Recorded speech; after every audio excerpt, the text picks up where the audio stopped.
Olá, meu nome é Marcelo Palma, sou professor de Direito do Trabalho e de Processo do Trabalho. E na última sexta-feira, o presidente da República, dirigindo-se à imprensa, disse que seria da responsabilidade dos estados e dos municípios, caso as restrições à atividade empresarial acarretassem a dispensa dos empregados, a responsabilização pelo pagamento das parcelas rescisórias, fazendo referência, sem citar o dispositivo, a um artigo da CLT que imporia essa obrigação aos estados. Esse artigo é o artigo 486, que diz da seguinte forma: no caso de paralisação temporária ou definitiva do trabalho, motivada por ato de autoridade municipal, estadual ou federal, ou pela promulgação de lei ou resolução que impossibilite a continuação da atividade, prevalecerá o pagamento da indenização, que ficará a cargo do governo responsável. Esse dispositivo trata-se da aplicação da teoria do factum principis, ou do fato do príncipe, ao direito do trabalho. Fato do príncipe que é muito corrente na administração pública, quando a administração, por um ato unilateral de sua parte, cause um substancial desequilíbrio econômico-financeiro a um contrato administrativo, causando prejuízos ao outro contratante. Bom, muito de corrente aplicação no direito administrativo e de pouca aceitação no direito do trabalho. Justamente porque a jurisprudência trabalhista historicamente entende que cabe ao empregador a assunção dos riscos do negócio. E cabendo a ele a assunção dos riscos do negócio, muitas vezes a tentativa de invocação em defesa do fato do príncipe e atribuição da responsabilidade ao Estado de determinadas parcelas trabalhistas, no caso a indenização, ela naufragava justamente diante da disposição do artigo 2º da CLT, que cabe ao empregador a assunção desses riscos. Bom, mas o que é a teoria do fato do príncipe no direito do trabalho? Não é? A administração, ela escolhe, ela pratica um ato, ela promulga uma lei ou resolução que, por exemplo, desapropria uma fábrica metalúrgica. Ela é para passar uma rodovia ou construir um presídio. Dentre várias opções existentes na região, vários terrenos. E diante dessa escolha administrativa, que desapropria a metalúrgica, ao encerramento completo, não pode ser uma restrição, não pode acarretar um mero funcionamento ou redução parcial, né? Tem que ser uma completa terminação da atividade empresarial, que acarreta a extinção dos contratos de emprego, dos contratos de trabalho. E essa escolha, ou seja, é pressuposto do fato do príncipe a escolha administrativa, a discricionariedade, ela acarreta esse prejuízo econômico que repercute na esfera trabalhista. Neste caso, diante de um ato da administração, seja federal, distrital, estadual, municipal, que acarreta esse encerramento abrupto da atividade empresarial e acarreta o encerramento dos contratos, aí sim poderia se responsabilizar a administração pelo pagamento da indenização correspondente, ok? E não o empregador.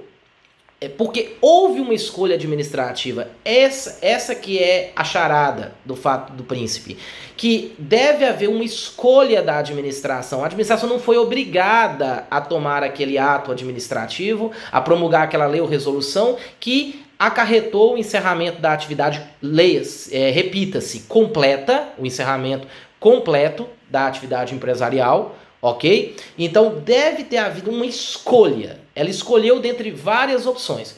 E esse não é o caso, ao menos a princípio e por regra, do coronavírus, da pandemia de coronavírus e dos atos administrativos que restringiram a circulação de pessoas e o convívio social, que acarreta inegavelmente, reconheça-se, dificuldades financeiras que poderão ensejar encerramento da atividade empresarial e o consequente extinção dos contratos de trabalho. Por que não é uma escolha administrativa, via de regra, a edição desses atos? Porque, em primeiro lugar, a pandemia do coronavírus é uma emergência de saúde internacional declarada pela OMS e reconhecida e internalizada no direito brasileiro pela Lei 13.979 de 2020. Segundo lugar, ao Decreto de Calamidade Pública Federal 6 de 2020. Foi, ao esse decreto, da União, instituindo, foi aprovado pelo Senado recentemente, esse decreto legislativo, de amplitude federal na União, decretando essa calamidade pública. Terceiro, não se conhece das reais extensões de contágio,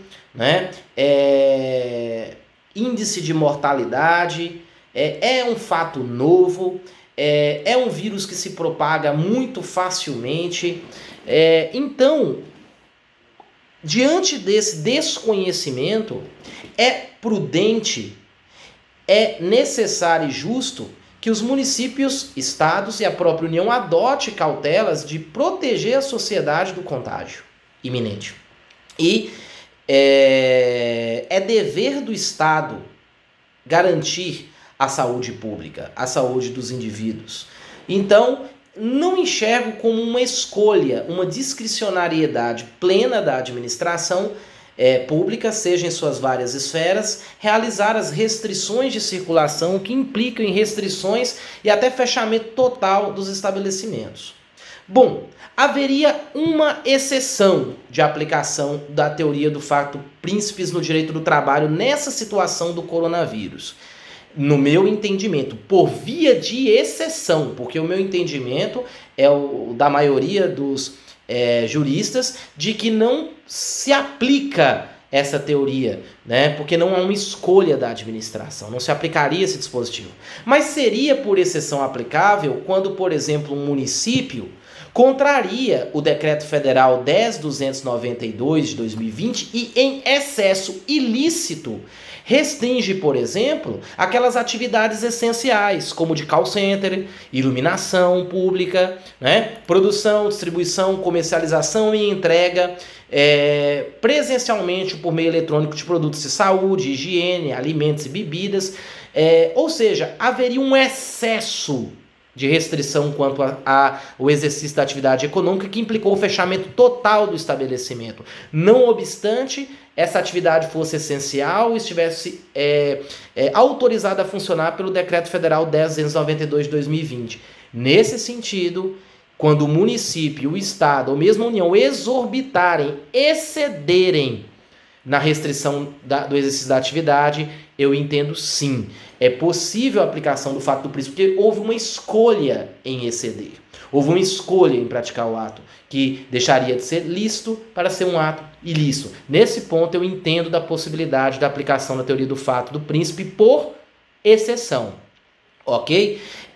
Nas demais situações em que a pandemia implica em fechamento da atividade, pela regulamentação da restrição lícita, aplica-se a teoria da força maior, lá do artigo 501, o ato imprevisto, inevitável pelo empregador, que inclusive acarreta no pagamento da indenização do FGTS em 20%. E o não pagamento do aviso prévio, com pagamento das demais outras parcelas rescisórias. A força maior. Inclusive na dúvida, porque é regra, mas na dúvida, inclusive se você tiver uma dúvida, há ou não exceção, aplica-se a teoria da força maior, que é mais segura juridicamente. Mas quais seriam, tratando-se do fato do príncipe, porque o presidente fez referência a pagaria-se tudo. Não, não é tudo. O artigo 486 fala pagamento da indenização. E essa indenização hoje é indenização de 40% dos depósitos do FGTS, ou seja, ficaria a cargo da administração pública, que impôs de forma excessiva a restrição, somente a indenização de 40%. As outras parcelas, 13º, férias, saldo de salário, ficaria a cargo do empregador. E o fato do príncipe é uma matéria de defesa, Mesmo encerrando a atividade, o empregador deve liberar e depositar as indenizações. E lá ainda, por exemplo, se ele é cobrado em uma reclamação trabalhista, ele pode invocar e chamar o Estado a essa responsabilização. Mas é uma matéria de defesa processual. Espero ter esclarecido.